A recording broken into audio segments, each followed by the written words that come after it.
오늘 우리에게 주신 하나님의 말씀은 창세기 15장 1절에서 7절입니다. 봉독하겠습니다. 이후에 여호와의 말씀이 환상 중에 아브라함에게 임하여 이르시되 아브라함아 두려워하지 말라. 나는 내 방패요 너의 지극히 큰 상급이니라. 아브라함이 이르되 주 여호와여 무엇을 내게 주시려 하나이까.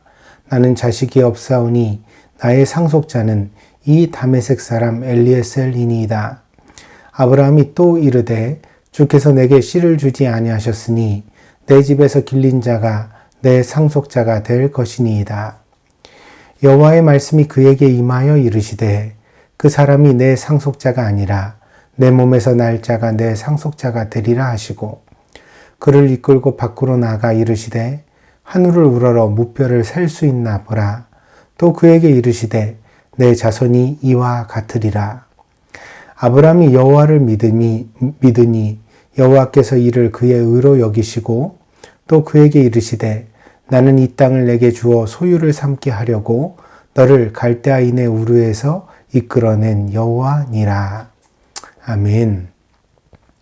우리 함께 잠시 기도하겠습니다. 복되신 주님, 오늘도 귀한 주일을 맞이하여 사랑하는 성도들이 함께 모여 예배드리게 하심을 감사를 드립니다. 질병의 소식으로 인하여 온 세상이 시끄럽지만 그러나 오늘 우리가 소망을 품고 주님 앞에 모여 예배를 드립니다. 하나님, 이 예배가 사랑하는 성도들에게 복이 되게 하시고 저들의 마음에 평강이 되게 하여 주시옵소서. 그리하여 이 예배를 통하여 더욱 하나님을 의지하며 이 세상을 믿음으로 살아갈 수 있는 용기 있는 신자들이 될 수 있도록 하나님 붙잡아 주시옵소서. 오늘도 주님께서 우리에게 말씀해 주시기를 원합니다. 하나님의 말씀이 우리의 마음에 들려지는 이 예배 시간이 되게 하여 주시옵소서. 감사를 드리며 예수님의 이름으로 기도하였습니다. 아멘. 소망한다는 것은 삶의 뿌리입니다. 우리의 앞으로의 삶을 결정하는 것은 다름이 아니라 우리가 각자 가지고 있는 소망일 것입니다. 사람은 무엇을 바라는가에 따라 각각 다른 삶을 살아가게 되는 것입니다. 남미에 있는 콜롬비아에서는 1997년 이후로 안락사를 인정해 오고 있다고 합니다. 안락사가 과연 개인의 자유에 포함되어야 하는가에 대하여는 아직도 사회적 논란이 많이 있습니다. 더군다나 이 콜롬비아는 카톨릭 신자가 인구의 79%를 차지할 만큼 그런 캐톨릭 국가입니다. 이 캐톨릭에서는 자살을 인정하지 않지요. 그래서 금지하고 있습니다. 그래서 이 안락사라는 것도 또 다른 이름의 자살이라고 보는 부정적인 시각이 있었다고 합니다. 때문에 법적으로는 이 안락사를 극히 한정하고 있는데 그것은 6개월 이내의 시한부 인생, 그러니까 의학적으로 이 사람이 앞으로 6개월 이상을 살 수 없다라고 여겨질 때 그런 사람에 한해서만 안락사를 신청할 수 있고 허가되어 왔다고 합니다. 그런데 최근에 이 콜롬비아 헌법재판소에서 시한부 환자만이 아니라 이 고통으로부터의 해결될 수 없는 어떤 고통으로부터의 해방을 원하는 환자에게도 안락사를 선택할 자유가 주어져야 한다는 그런 판결이 나오게 되었습니다. 이에 의지하여서 51세의 여성인 마르타 세풀베다라는 여성이 지난 10월 10일에 안락사를 선택했습니다. 그녀는 2018년 11월 이후로 근위축성 측상경화증, 그러니까 우리가 흔히 루게릭병이라고 부르는 병입니다. 근데 이 병이 이제 정식 명칭은 근위축성 측상경화증이라는 그런 이름이라고 합니다. 이 질병을 이제 앓고 있는데 우리가 알거니와 이 루게릭병은 아직까지도 불치의 병이지요. 더군다나 최근에는 아주 심한 통증에 이 여성이 시달리게 되었다고 합니다. 그래서 이 여성이 더 이상 자기가 고통으로만 살아갈 수는 없다고 생각을 해서 자기에게 안락사를 내려달라고 그렇게 신청을 하게 되었고, 이제 법적으로 보았을 때 이 여성이 큰 고통 속에 있고 이 여성의 병을 최근에 이렇게 빨리 고칠 수 있는 해결법이 없다고 생각되었기 때문에 이것을 이제 법적으로 허용하게 되었다는 것이지요. 그러나 이후로도 사회적 논란의 과정을 거쳤습니다. 콜롬비아의 천주교 주교회의에서 그녀의 선택을 자살로 규정하고 반대하게 됩니다. 그러니까 이 종교 지도자들의 선택이 사회적으로도 큰 영향력이 있었기 때문에 법원에서는 그녀의 안락사를 취소하게 되기도 했다고 합니다. 그러나 그녀는 끝까지 헌법재판소에 호소했고, 그리고 헌법재판소는 마침내 그녀의 권리를 인정하게 됩니다. 그래서 그녀는 지난 1월 8일에 안락사를 실행했습니다. 그녀는 죽음 직전에 마지막으로 출연한 텔레비전 방송에서 사람들 앞에 이렇게 말했다고 합니다. 하나님이 우리 삶의 주인이시라는 것을 나도 압니다. 그러나 하나님도 내가 더 이상 고통받는 것을 원하시지는 않는다고 생각합니다. 그러니까 이 그녀도 역시 이제 콜롬비아의 대부분의 사람들처럼 카톨릭 신자였던 것 같지요.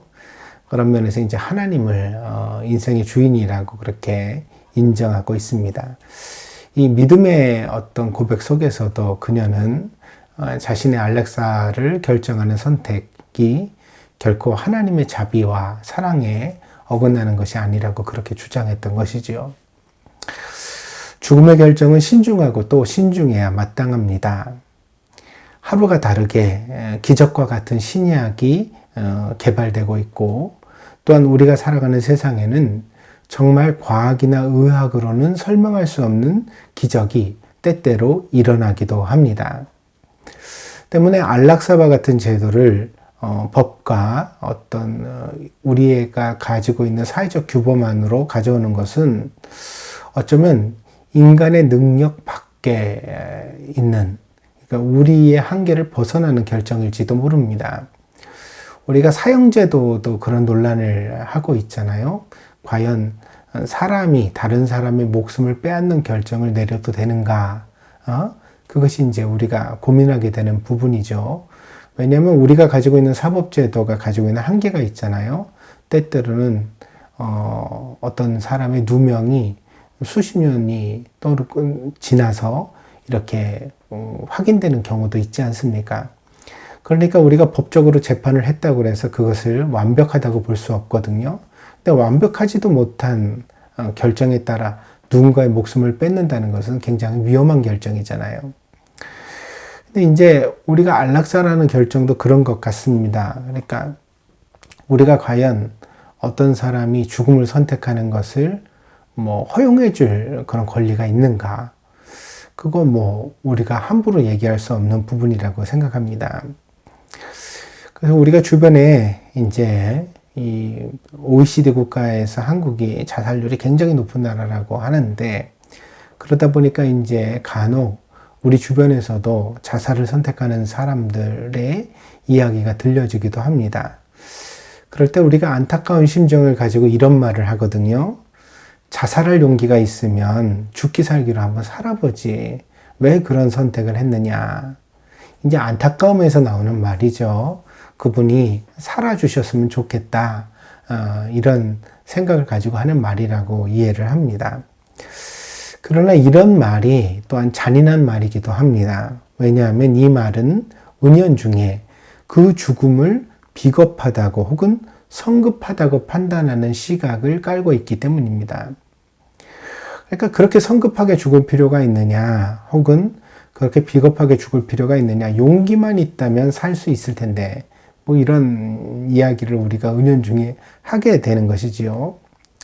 그러나 어떤 사람이 죽음을 선택하게 된다면 거기는 이루 말할 수 없는 고통의 심정이 숨겨져 있지 않겠습니까? 오죽하면 사람이 이 온 천하 만물보다 중요한 것이 생명인데 자기 목숨보다 중요한 것이 없다고 성경도 이야기하고 있지 않습니까? 근데 어떻게 자기 결정으로 그 생명을 버리겠습니까? 오죽 고통스러우면 얼마나 힘이 들면 말입니까? 그러니까 그 사람의 고통을 우리가 상상도 할 수 없다는 것도 함께 생각해 보아야 한다는 것입니다. 세상에 어떤 사람도 스스로 죽기 위해 태어난 사람이 없고 또 죽기 위해서 살아온 사람도 없을 것입니다. 그럼에도 불구하고 그런 선택을 하게 됐다면 우리가 보기에 매우 성급하거나 유약해 보였다 하더라도 그 사람에게 지극히 큰 고통이 있었을 것이라는 그 사정을 헤아리는 것이 인간적인 것이 아닐까 생각합니다. 그래서 우리가 이런 경우에는 말을 좀 삼가하는 것이 좋겠다.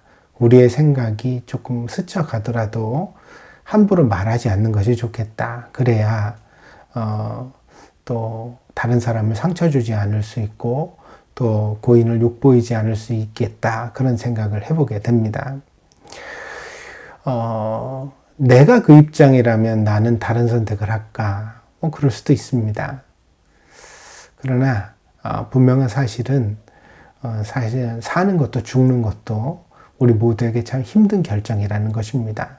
모두가 참 굉장히 어려운 결정을 해나가는 과정 속에 우리가 놓여져 있는 것입니다. 사람은 과거와 현재와 미래로 얽혀진 삶을 살아갑니다. 때로는 과거의 추억이 우리를 지탱하는 힘이 되기도 합니다. 특별히 노인들이 그런 것 같습니다. 젊은 시절의 사진 한 장, 그리고 행복했던 한순간의 추억을 마음속에다 늘 떠올리면서 현재의 삶을 묵묵히 지탱해가는 그런 노인들을 발견할 수 있습니다. 노인과 청춘을 마치 빵을 자르듯이 구별해내는 것은 쉽지 않습니다. 이를테면 언제부터 노인이 된다고 생각하십니까? 환갑이 지나면 노인일까요? 아니면 칠순이 지나면 노인일까요? 사실 이 환갑이나 칠순이라는 것은 어떤 숫자적인 의미일 뿐 아닙니까? 아니, 59세와 60세와 61세가 뭐가 그렇게 다르겠습니까? 혹은 69세와 70세가 뭐가 그렇게 다르겠습니까? 이제 숫자일 뿐이죠. 근데 그 숫자 속에서 우리가 어떤 의미를 두면서 인생을 받아들이게 됩니다. 며칠 전에 사실 저희 어머니하고 이제 이야기를 하다가 웃은 적이 있는데요. 저희 어머니가 하시는 말씀이 자기는 아직 노인이 아니라고, 아직 나는 노인이 아니야, 이렇게 이야기를 아주 단호하게 하시더라고요. 근데 이제 저희 큰아들이 이미 제가 이제 그 아들을 낳았을 때 나이를 지났잖아요. 제가 27살 때 이제 첫 아이를 봤는데 저희 큰애가 이미 27살이 지나가고 있습니다. 그 생각을 해보면 저희 어머니는 증조 할머니가 되어도, 그러니까 증손자를 보아도 이상하지 않을 나이를 지나셨거든요. 칠순 좀 지나셨지만 아무튼 그렇습니다. 그런 나이가 되셨습니다. 그럼에도 불구하고 노인이 아니라고 말씀을 하시는 어머니를 보면서, 근데 또 참 더 재밌는 것은 자기가 노인이 아니라고 말씀을 하실 때 그 칠순이 훌쩍 넘은 어머니가 환갑이 훌쩍 지나버린 동생들과 함께 어울리면서 그런 이야기들을 하시더라는 거죠. 그러니까 본인도 노인이 아니고 동생들도 아직은 노인이 아니다.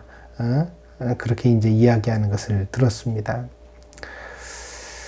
저는 어머니가 이미 노인이시라고, 그러니까 조심해야 된다고 그렇게 말씀을 드렸습니다. 어떻게 웃으면서 말씀을 드렸지만 어쩌면 어머니에게 팩트 폭행이었을 수도 있는데, 그래도 어머니는 저에게 그렇게 말씀을 하시더라고요. 노인이더라도 아직 많이 노인은 아니다. 그것도 웃겼습니다. 그러니까 노인은 뭐고 또 많이 노인은 뭔가. 네. 하여튼 본인을 노인으로 인정하기 원치 않는 어머니의 심정이 드러나는 장면이었습니다. 당신은 웃고 지나갔지만 혼자서 깊이 생각해 보게 되었습니다. 도대체 노인이란 뭘까? 단지 육체적으로 나이가 많은 사람을 가리키는 말일까? 그렇다면 청춘과 노인의 경계는 과연 무엇일까? 혼자서 생각해 보게 되었습니다. 저는 이 노인과 청춘의 경계는 나이가 아니라 삶의 내용이라고 생각합니다. 사람이 미래를 향한 소망을 중심으로 살아가면 아직 청춘이고, 소망이 점점 잦아들어 어느 순간부터 미래가 아니라 과거를 붙들고 살아가면, 그러니까 추억을 붙들고 살아가면 그것이 이미 노인의 삶이라고 생각합니다. 그래서 육체의 나이는 젊어도 이미 노인인 사람들이 있고, 육신적으로는 이미 나이가 많게 되었지만 그래도 역시 아직도 청춘으로 살아가는 사람들도 세상에는 있다고 생각합니다. 본문에서 아브라함과 하나님의 견해가 충돌하고 있습니다. 하나님은 아브라함에게 소망을 가지라고 요구하십니다. 구체적으로 그 소망은 자손에 대한 소망입니다. 아브라함이 자식을 낳을 수 있으며 그 자식을 통해서 하나님께서 여전히 세상에 복을 주실 것이라는 사실을 아브라함이 믿고 기대해야 한다고 하나님께서 요구하시고 있습니다. 그러나 오늘 1절에서 3절 사이에서 아브라함은 그런 하나님의 어떤 요구에 대하여서 이렇게 대답하는 것을 봅니다. 본문을 한번 읽어보겠습니다. 1절에서 3절입니다.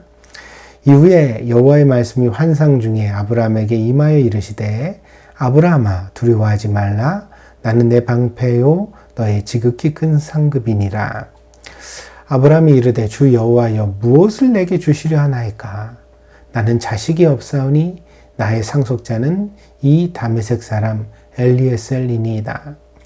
아브라함이 또 이르되 주께서 내게 씨를 주지 아니하셨으니 내 집에서 길린 자가 내 상속자가 될 것이니이다. 두 번이나 하나님이 내게 주시지 않아서 내게 자식이 없다라고 반복하여 언급하는 것으로 봐서 어쩌면 오랜 기다림 속에 이 아브라함이 지친 것이 아닐까. 그리고 그 실망감도 묻어나고 또 원망도 좀 묻어납니다. 내가 이렇게 믿음으로 살았는데 하나님만 의지했는데 결과적으로 나한테 뭐가 남았습니까? 나는 늙고 아직까지도 자식이 없습니다. 그리고 이제는 더 이상 앞으로 자식이 있을 것이라고 기대하지도 않습니다. 뭐 이런 심정이 이제 오늘 본문에서 그대로 드러나고 있습니다. 창세기 12장에서 아브라함이 아버지의 땅 하란을 떠나 하나님께서 지정하시는 가나안을 향해서 가게 되었을 때의 나이가 75세입니다. 그리고 다시 창세기 16장에서 아브라함은 아내 사라의 권고를 따라 하갈이라는 이집트 여자를 취하고 그녀에게서 아들을 또한 얻게 되는데 그 아들의 이름이 이스마엘이죠.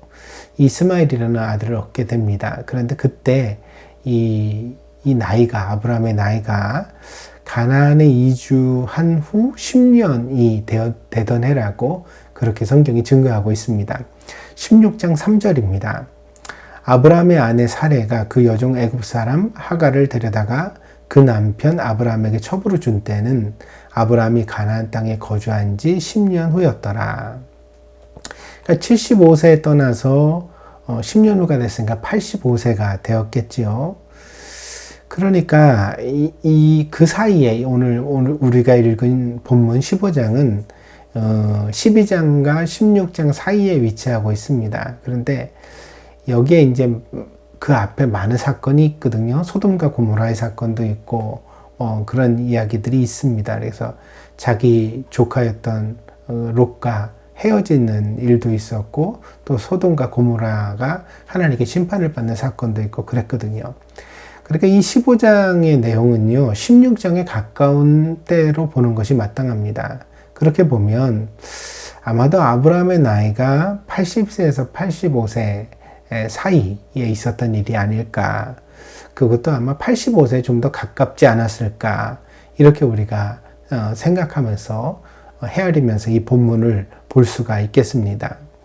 그러니까 아브라함이 80세에서 85세쯤 혹은 85세가 다 되었을 무렵 85세쯤에 이제 본문의 이야기, 하나님과의 대화가 있게 되는 것이라는 사실입니다. 그러니까 이 아브라함이 아마도 자신의 신체의 나이를 절감했을 것입니다. 85세쯤 되면 당연히 노인이잖아요. 그러니까 이게 내가 육체적으로 과연 아들을 낳을 수 있겠는가? 그게 이제 이성적으로는 자신이 없었다는 거죠.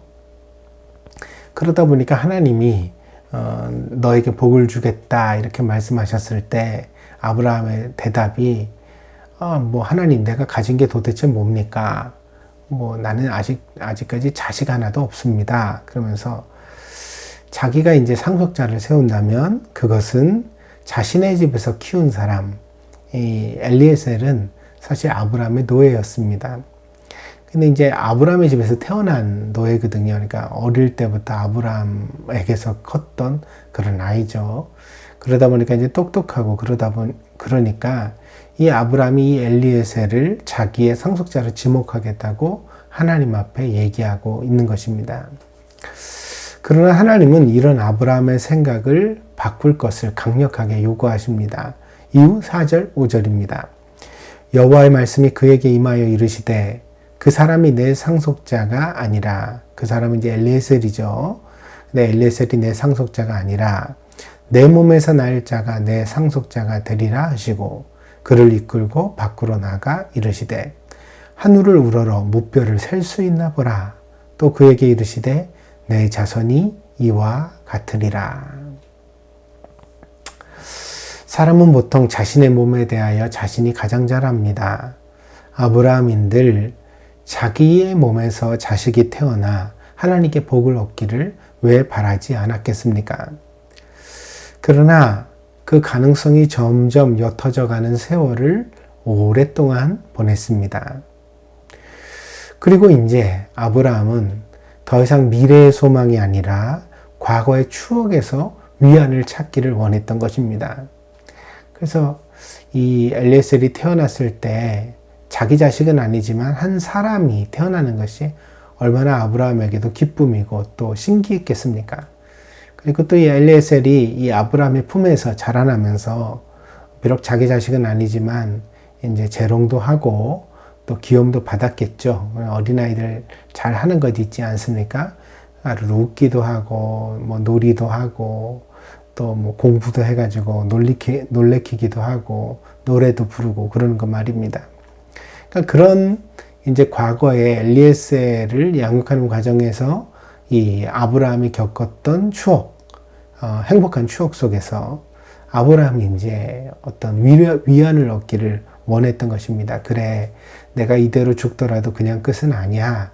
응? 저렇게 키웠던 엘리에셀이 내 대신 뭐 양자가 되면 되지 뭐. 우리 집에 양자가 되어서 어떻게든 뭐 살아가겠지. 뭐 이런 이제 생각을 했다는 것입니다.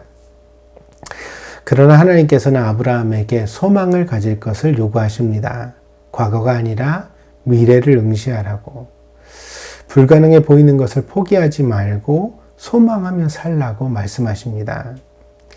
그래서 오늘 본문의 마지막은 이렇게 정리되어져 있습니다. 6절입니다. 아브라함이 여호와를 믿으니 여호와께서 이를 그의 의로 여기시고 또 그에게 이르시되 나는 이 땅을 내게 주어 소유를 삼게 하려고 너를 갈대아인의 우르에서 이끌어낸 여호와 아니라. 아브라함이 하나님을 믿어드렸습니다. 자신의 이성과 경험은 포기와 순응을 속삭였지만 그러나 하나님의 음성을 듣고 아브라함은 소망과 도전을 선택하기로 결정하게 됩니다. 하나님께서 그에게 이것을 의로 여기셨습니다. 이 의라는 것은 의로움을 뜻하는데요. 본래 정의는 실현된 결과입니다. 그러니까 의롭다는 말은 언제나 의로운 행동을 했다는 뜻입니다. 그러니까 의로운 생각만 했다고 그 생각만으로는 절대로 의로워질 수가 없습니다. 이를테면 배고픈 사람을 보고 불쌍하게 여기는 것만으로는 정의가 아닙니다. 정의는 자신의 지갑을 열거나 혹은 도시락을 나누어서 그 배고픈 사람의 배고픔을 함께 해결해 주었을 때 그 구체적인 행동 속에서 비로소 정의가 실현되는 것입니다. 그러나 하나님께서는 아브라함을 향하여 전혀 다른 의로움을 선언하십니다. 그것이 뭐냐면 아브라함이 그냥 믿기만 했는데, 그러니까 어떤 행동을 하기 전에 그냥 속으로 믿기만 했는데 그 믿음을 이미 의로움으로 여겨주셨다는 것입니다. 구체적 행동이 아니라 가슴속의 믿음을 의로움으로 여기신 것을 오늘 본문이 말하고 있습니다.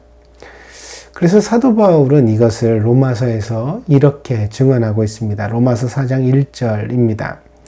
그런즉 육신으로 우리 조상인 아브라함이 무엇을 얻었다 하리요? 만일 아브라함이 행위로서 의롭다 하심을 받았으면 자랑할 것이 있으려니와 하나님 앞에서는 없느니라. 성경이 무엇을 말하느냐? 아브라함이 하나님을 믿음에 하나님이 그에게 의로 여겨진 바 되었느니라. 그래서 이제 사도 바울이 이 아브라함의 이야기를, 성경의 이야기 창세기를 가져오면서 행위가 되기 전의 믿음, 그러니까 어떤 구체적 행동을 하기 전에 가슴속에 있는 믿음이 이미 이제 의로움의 근거가 되었다, 이렇게 증언을 하거든요. 근데 이 행위가 되기 전에 믿음이라는 것이 성경에서 다른 이름으로는 이제 소망이라고 우리가 부르는 것입니다. 사람에게는 이 소망이 필요합니다. 이 소망이야말로 사람이 죽어가는 존재가 아니라 날마다 새롭게 살아가는 존재가 되는 비결이요, 뿌리이기 때문입니다.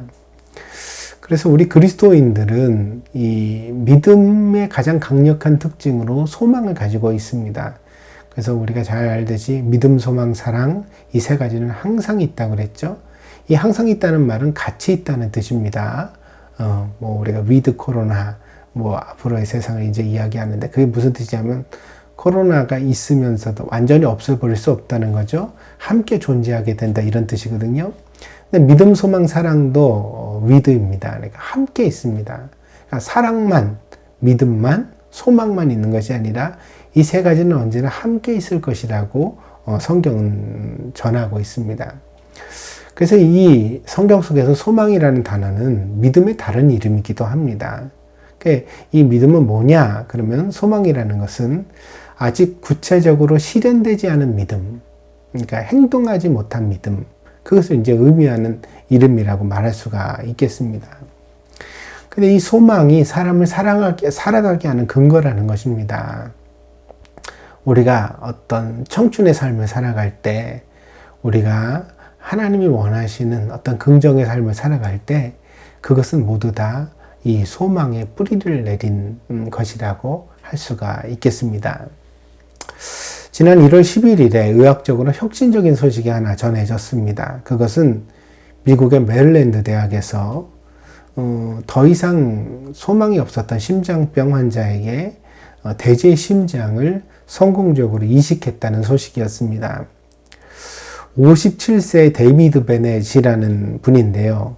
이분은 심장에 이식이 없으면 더 이상 생존할 수 없는 아주 어떤 극단적인 그런 상황 가운데 놓여졌던 환자라고 합니다. 그런데 이제 이런 경우에 심장을 이식해줄 그런 이제 기증자가 있어야 되는데 그런 사람을 구할 수가 없었습니다. 그래서 이제 죽음을 받아들여야만 하는 절망적인 상황 가운데서 이 베넷씨에게 이제 대지의 심장을 이식하는 그런 결정이 내려지게 되었습니다. 근데 여기에는 두 가지 난제가 있었다고 합니다. 첫째는요, 지금까지는 이제 여러 차례 어떤 동물의 장기를 인간에게 이식하려고 하는 그런 어떤 시도가 있어 왔지만 한 번도 인간의 면역 체계를 통과하지 못했습니다. 그래서 결과적으로는 잠시는 조금 되는 것 같다가도 끝내는 이 면역 거부 반응에 의해서 모두 다 이 이식이 실패한 것으로 나타났다고 합니다. 그런데 이번에 메릴랜드 대학에서는요, 유전자 조작을 통해 인간에게 장기 이식이 가능한 그런 대지를 특별하게 만들게 되었고요.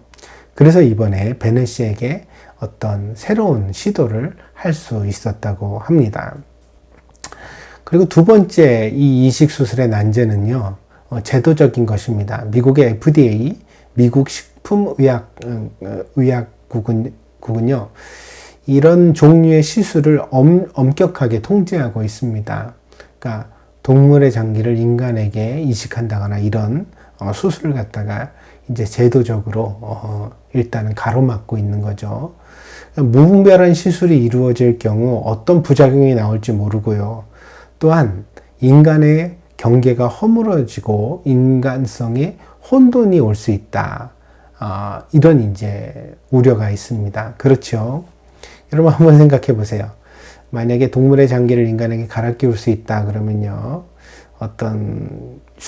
이렇게 메릴랜드 대학처럼 유전자 조작을 통해 어떤 동물을 갖다가 이제 인간에게 장기를 기증할 수 있는 어떤 동물을 대량으로 이렇게 키우게 됐다고 칩시다.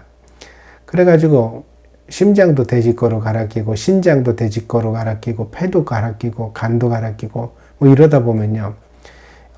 인간의 장기에 뭐 7알을 8알을 갖다 전부 다 이제 동물의 장기로 이식할 수도 있지 않겠는가. 그렇다면 인간의 경계성이 무너지는군요. 그럼 돼지와 인간의 차이가 뭐예요? 어디까지예요? 뇌만 갈아 끼지 않으면 인간인가? 뭐 이런 것에 대한 혼돈이 있다는 거죠. 그래서 이것을 갖다가 어떤 사회적으로 합의에 이르기까지는 통제할 수밖에 없습니다. 그래서 이런 어떤 시술을, 이런 어떤 의학 행위를 함부로 할 수 없도록 제도적으로 강력하게 막고 있다는 사실이죠.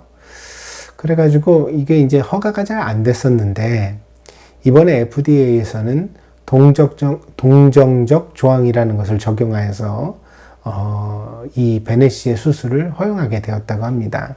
이 동정적 조항이라는 것은요, 다른 선택의 여지가 없어 생명을 위협받는 환자에게는 실험적 의약품이나 의료 행위를 허용할 수 있다라는 FDA의 조항입니다.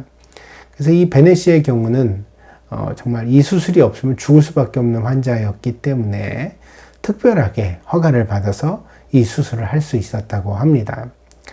수술은 지난 9일에 이루어졌고요. 11일까지 굉장히 무사히 회복 중이라는 소식이 전해졌습니다. 아직은 성공을 장담할 수 없습니다. 언제 또 면역 거부 반응이 나올 수도 있으니까요. 적어도 몇 주간의 경과를 지켜봐야 하겠지만 지금까지는 환자가 의식을 회복했고 순조로운 상황이라고 합니다. 이 미국 내 통계에 의하면요, 매년 미국에서만 장기 기증을 기다리는 환자가 11만 명에 이른다고 합니다. 매년이 아니라 전체 합산이겠군요. 장기 기증을 원하는 환자가 현재로 11만 명에 이르는데 이 중에서 매년 6천 명 정도가, 그러니까 장기 기증이라는 위중한 상태에 있는 사람들 아니겠습니까? 그러다 보니까 매년 6천 명 정도가 장기 기증을 받지 못해서 사망에 이르고 있다고 합니다. 그러니까 어떤 면에서 이제 굉장히 급박한 어떤 필요가 있는 부분이 아닌가 합니다. 좀 더 앞으로 많은 사회적 합의가 있어야 되겠지만 결국에는 이런 의학적 실험은 성공할 것이라고 예상합니다. 결국 과학은 지금까지도 그래왔던 것처럼 우리 앞에 놓여 있는 난제를 극복할 것입니다. 그러니까 면역 체계를 어떤 식으로 해결하겠죠. 그래서 이런 어떤 위급한 환자들이 어떤 다른 사람의 장기 이식을 무작정 기다리기만 하는 것이 아니라 어떻게 이렇게 동물의 장기를 통해서라도 도움을 받을 수 있는 그런 시대를 열어가지 않을까 그렇게 생각해 봅니다. 그러나 세월이 흐르면서 이런 문제가 회복되어졌을 때 결국은 이제 이 모든 것이 인간의 수명을 확장할 것이거든요. 보편적 수명을요. 그게 과연 긍정적이기만 할 것인가 생각해 볼 일입니다. 여러분은 지금 노후 준비라고 하면 무엇을 생각하십니까?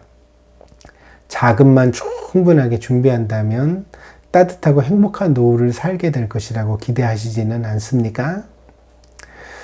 그러나 이 노인의 세월이 점점 더 확장되고 있습니다. 그러니까 보통 한 10년, 20년 뭐 이 정도를 내가 내 손으로 준비해 놓으면 노후가 준비되었다 이렇게 생각을 했는데 이제 노인의 세월이 점점 길어지고 있다는 거죠.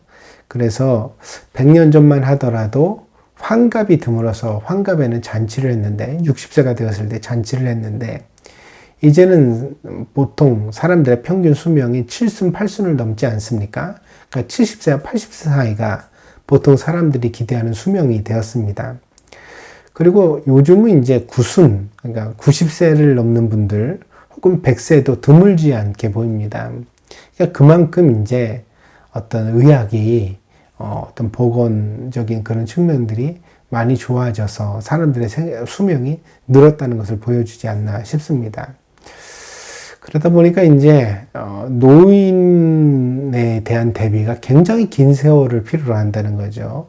심지어는 한 30년 뭐 이렇게 혹은 앞으로 우리가 이제 더 노인이 되어 갈 때쯤은 한 30년, 40년의 세월을 준비해야 할지도 모릅니다.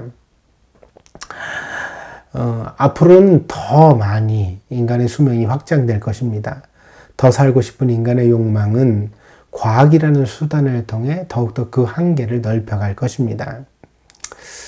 근데 이것을 여러분 아십니까? 노인이 되면 막상 할 일이 없습니다.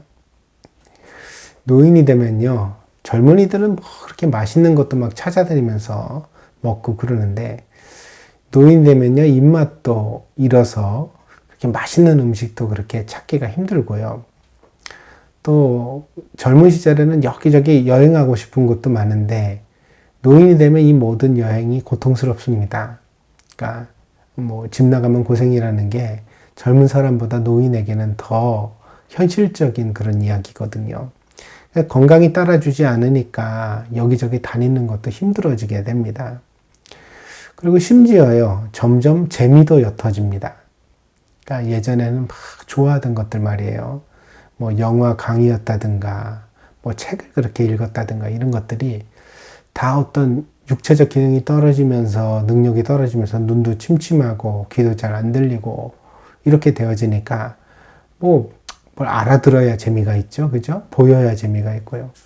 근데 이런 부분들 재미도 점점 줄어가게 된다는 것이죠. 그래서 이 노인의 삶의 문제는요, 돈으로 해결되는 문제가 절대로 아닙니다. 그러니까 부자여도 가난한 노인들이 되게 많습니다. 그러니까 은행 잔고를 굉장히 엄청나게 쌓아놓고도요, 먹는 밥상을 보면 아주 초라하게 먹는 노인들이 많단 말이에요. 왜 그러냐?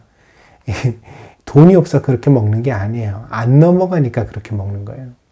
무슨 얘기인지 아시겠죠? 응? 그러니까 이 노인의 문제는 절대로 돈으로 해결되지 않습니다. 그러니까 끝까지 내가 눈빛이 빛나면서 건강하게 살 수 있겠는가?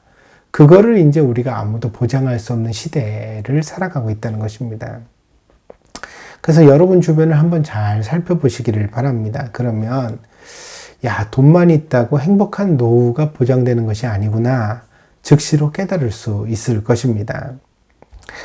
오히려 노인에게 필요한 것은 찾아오는 손님들, 만나줄 친구들, 함께 의지하며 살아갈 다른 노인들일지 모릅니다. 그래서 제가 이제 요즘 생각하는 게 저희 어머니를 모시고 그러면서 야, 진짜 나이 먹었을 때 필요한 것은 사람이구나 그런 생각을 많이 하게 됩니다. 물론 좀 자식과의 관계도 원만해서 자식도 좀 자주 찾아왔으면 좋겠는데 기쁘겠죠, 그게. 근데 이제 자식은 젊은 사람이고 이제 노인은 나이 먹은 사람이잖아요. 젊은 사람은 나이 먹은 사람의 고뇌를 잘 이해하기에 힘이 듭니다. 그리고 젊은 사람의 삶이 또 있고요. 노인이랑 무작정 같이 있어주기만 할 수는 없는 거잖아요.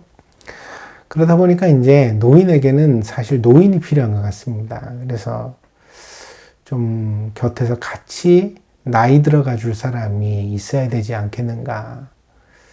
그게 정말 필요한 일이다라는 생각을 해보게 되었습니다. 그리고 오늘 성경을 펴고서 하나 더 바란다면 바로 늙어도 가슴에 품을 수 있는 어떤 마지막까지 우리를 어떤 붙잡아 줄 수 있는 소망이 하나 있으면 참 좋겠다. 그러니까 함께 늙어갈 사람들이 있고 그리고 거기다가 더 금상첨화 우리가 더 복된 삶을 살아가기를 원한다면 야 그래 나이를 먹어서도 이렇게 사라지지 않는 소망이 우리 안에 있으면 참 좋겠다. 그런 생각을 하게 됩니다. 여러분의 삶은 어떻습니까? 여러분은 청춘입니까? 노인입니까? 아직도 이루어갈 미래가 여러분에게 있다면 어떤 미래에 대한 기대 그런 것이 야 나는 앞으로 이것도 하고 싶고 저것도 하고 싶고 야 이것을 위해서 내가 오늘은 이걸 준비해야겠다 뭐 이런 계획이 있다면 플랜이 있다면 그래서 여러분의 가슴이 뛰고 여전히 도전하고 싶은 미지의 영역을 여러분이 마음에 품고 있다면 여러분 육체의 나이가 얼마이든지 환갑이 넘었든 칠순이 넘었든 혹은 팔순 구순이 되었든 여러분은 청춘이라고 말할 수 있을 것입니다. 하나님은 여러분이 언제까지나 소망으로 살기를 원하십니다. 문제 속에 낙심하고 포기하고 절망하는 인생이 아니라 그 문제에 여전히 도전하고 풀어보려고 애쓰고 마침내 극복하는 사람이 되기를 기대하신다는 것입니다. 때문에 우리의 신앙은 우리를 안주하게 만들지 않습니다. 타협하게 놔두지 않습니다. 오늘 본문에 보니까 이제 아브라함이 그렇게 말하잖아요. 나의 상속자는 엘리에셀입니다. 그럼 그 말은 엘리에셀을 자기의 양자로 드리겠다는 거죠. 양자로 만들겠다는 겁니다. 왜요? 자식이 없으니까. 내 몸에서 더 이상 자식이 태어날 것 같지 않으니까 양자를 드리겠다. 이렇게 말하고 있습니다. 양자를 드린다는 행위가 절대로 나쁜 것이 아닙니다. 믿음에 반하는 것도 아니고요. 근데 이제 이 아브라함의 선택에 대하여서 하나님은 찬성하시지 않으셨습니다. 왜냐하면 아브라함이 해보지도 않고 포기하려고 했기 때문입니다. 그리고 타협하려고 했기 때문입니다. 하나님께서는 분명히 해봐라 일단은 도전해봐라. 비록 뭐 85세가 됐더라도 아니 내가 너한테 약속해 줬잖아. 그러니까 그 약속 붙들고 뭔가 한번 해봐. 노력을 해봐. 이렇게 이제 아브라함을 설득하시고 있는 것이죠. 여러분의 삶을 젊게 하십시오. 도전하십시오. 해보지도 않고 안 된다고 말하는 사람이 절대로 되지 마십시오. 왜냐하면 그게 신앙에 반하는 행동이기 때문입니다. 그러니까 여러분 안에 가능성을 믿으십시오. 그래서 주변에 보면 나이를 먹어가면서 그렇게 말씀하는 분들이 간혹 보입니다. 내가 이 나이에 무슨 공부냐, 이 나이에 무슨 운동이냐, 이 나이에 내가 뭘 할 수 있다는 말이냐, 이런 말 들리고요. 또 어떤 분들은 성별에 따라서도 그럴 수 있습니다. 아마 뭐 아줌마가 그걸 어떻게 하냐, 뭐 이런 얘기를 합니다. 근데 이런 말들은 모두 우리 믿음에 반하는 것입니다. 아니 아줌마가 어때서요?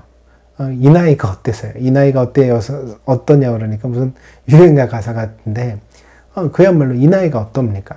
응? 사람이 소망이 있으면 하는 거지. 해볼 수 있는 거지. 도전할 수 있는 거지. 우리는 살아있으며 산다는 것은 아직까지는 무언가를 해볼 수 있다는 뜻입니다. 믿음이라는 소망을 품고 한 걸음 한 걸음 앞으로 나아갈 때 하나님께서는 우리를 선한 길로 인도하시는 목자가 되어주신다는 사실입니다. 그러므로 소망으로 사십시오. 제발 부탁합니다. 함부로 낙심하지 마십시오. 자식이 낙심하는 것을 보는 부모보다 더 비참한 심정은 없을 것입니다. 우리 하나님 아버지의 마음을 그렇게 비참하게 만드는 사람들이 되지 말기를 바랍니다. 여러분은 믿음 안에서 하늘의 별처럼 빛나는 존재들이 될 수 있습니다. 여러분은 여러분의 인생을 구원할 수 있습니다. 우리의 이성이 아니라 우리의 믿음이 우리가 그렇게 살 수 있도록 인도하는 등대가 되어줄 것입니다. 그러므로 우리의 생각은 자꾸 현실을 직시하면서 안 된다 그렇게 말하거든요. 네 능력이 그게 안 된다. 네 나이가 그게 안 된다. 네 건강이 그게 안 된다. 너는 그걸 못한다. 이렇게 말하는 게 사실 이성적인 목소리예요. 사실 그게 좀 더 타당해 보이기도 하죠. 그러나 이성의 목소리만 들어서는 절대로 좋은 신앙인이 될 수 없습니다. 우리 신앙인들은 믿음의 소리를 들어야 합니다. 하나님께서 우리에게 들려주시는 목소리를, 오늘 아브라함에게 하시는 하나님의 음성을 우리도 들을 수 있어야만 합니다. 그리고 그 음성을 들을 때 우리는 마지막까지 소망으로 살아가게 될 것입니다. 우리 함께 잘 늙어갑시다. 그러나 육체는 늙어도 마음은 늙지 맙시다. 하루를 살아도 청춘의 푸르름을 안고 소망으로 살아가는 인생이 되기를 여러분 모두에게 예수 그리스도의 이름으로 간절히 축원드립니다. 기도하겠습니다. 복되신 주님, 주님은 우리에게 소망을 주십니다. 하나님께서 우리에게 주신 믿음은 우리를 늘 가슴 뛰게 하고 미래를 응시하며 앞으로 나아가게 해줍니다. 우리 모두 이런 믿음으로 살아갈 수 있는 신자들이 되게 하여 주시옵소서.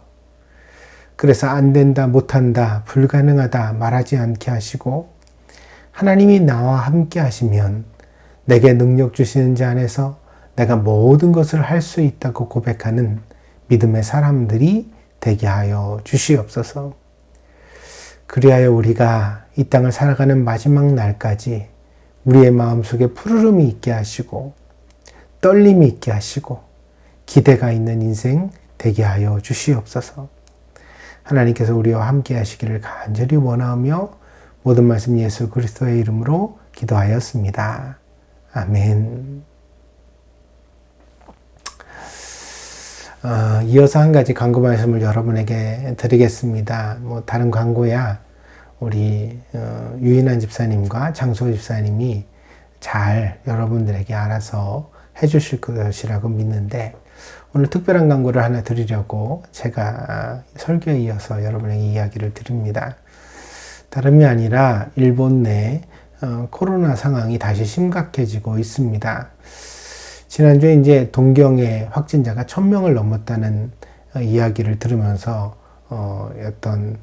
굉장히 심각한 그런 걱정을 하게 되었는데 이번 주에는 3000명, 4000명을 넘어서는 단계에 이르게 된 것을 보게 되었습니다. 근데 이제 다음 주에도 현격하게 좋아질 상황은 아니라는 거죠. 그래서 검사를 하는 대로 계속 2배가 나오는 걸 보니 이 상황이 당분간은 매우 심각해질 것이라고 생각하게 됩니다. 그러나 여러분 너무 두려워하지는 마시길 바랍니다. 지금 이제 코로나 바이러스가 어떤 마지막 단계에 이르러 오미크론 변이라는 것으로 나타나고 있는데 이것은 우리가 다행으로 알거니와 어떤 중증 환자를 만들거나 사망에 이르게 하는 경우는 조금 드물다고 합니다. 더군다나 이제 일본이나 한국에서 모두 다 백신을 2차까지 접종을 했기 때문에 이 오미크론 변이가 어떤 심각한 상황을 만들지는 않을 것이라고 예상하고 또 기대하고 있습니다. 그래도 이제 염려가 되는 부분이요. 백신을 전혀 맞지 못한 어린아이들이 있거든요. 이 아이들을 코로나 바이러스로부터 잘 보호하는 것이 우리 어른들의 책임이 아닌가 합니다. 그래서 목사로서는 굉장히 고뇌 있는 결정인데 우리가 오프라인 예배를 열어왔던 것을 다시 여기서 잠시 멈추려고 합니다. 그래서 제가 한국에 들어오는 상황 가운데서도 이 오프라인 예배를 포기하지 않고 함께 모여서 이제 영상을 통해서 예배를 드리도록 했던 것은 이제 이 교회 본질이 예배이고 그 예배가 또한 성도 간의 교제에 있다고 믿기 때문에, 목사로서 이해하고 있기 때문에 그렇게 해왔던 것입니다. 근데 지금 이제 우리 아이들의 건강이 위협을 받는 상황이 또한 되었으니까요. 우리가 여기서는 잠시 마지막으로 잠깐 어떤 예배를 갖다가 조금 가정에서 온라인으로 드리면서 우리가 좀 더 안전한 시기를 기다렸으면 합니다. 그래서 지금은요, 일단은 한 달 정도 이 예배를 멈출 생각입니다. 그래서 또 추후 사정을 보고 여러분들에게 다시 안내를 드리겠습니다만, 일단은 이 어떤 동경과 일본의 상황을 지켜보기 위해서 한 달 정도 이제 이 오프라인 예배를 멈추고 온라인으로 가정에서만 예배를 드리는 것으로 한다는 것을 이 시간을 통해서 여러분에게 권고를 드리니까 잘 양해해 주시기를 바랍니다. 이 마지막 고비입니다. 정말 마지막이라고 생각합니다. 제가 뭐 가을에도 백신만 맞으면 또 뭐 이렇게 하면서 얘기를 해왔습니다만, 이제 정말 이제 먹는 약도 나왔고 그러니까 이 코로나의 마지막 고비를 우리가 지나게 되는 것 같습니다. 여러분들 다시 한번 아쉽더라도 좀 힘을 내어 주시고 함께 기도하면서 이 시기를 잘 살펴 주시기를 바랍니다. 가정마다 코로나 방역에 최선을 다해 주시고 온라인으로 예배를 드리면서 믿음 생활에 우리가 더 간절한 마음으로 참고 기다리면 목사도 곧 돌아가고 또 여러분들 또한 함께 나오셔서 함께 우리가 또 기쁨으로 만나 예배 드리는 동경드림교회를 곧 회복할 수 있게 될 것이라고 기대합니다. 여러분 그렇게 아시고요. 다음 주부터는 가정에서 다시 이제 카톡과 유튜브를 통해서 여러분에게 연락을 드릴 테니까 온라인으로 예배를 드리면서 조금 더 기다려 주시기를 바랍니다. 곧 동경에 돌아가서 여러분 기쁨으로 뵙도록 그렇게 하겠습니다. 건강 주의하시고 함께 해주시기를 바랍니다. 감사합니다.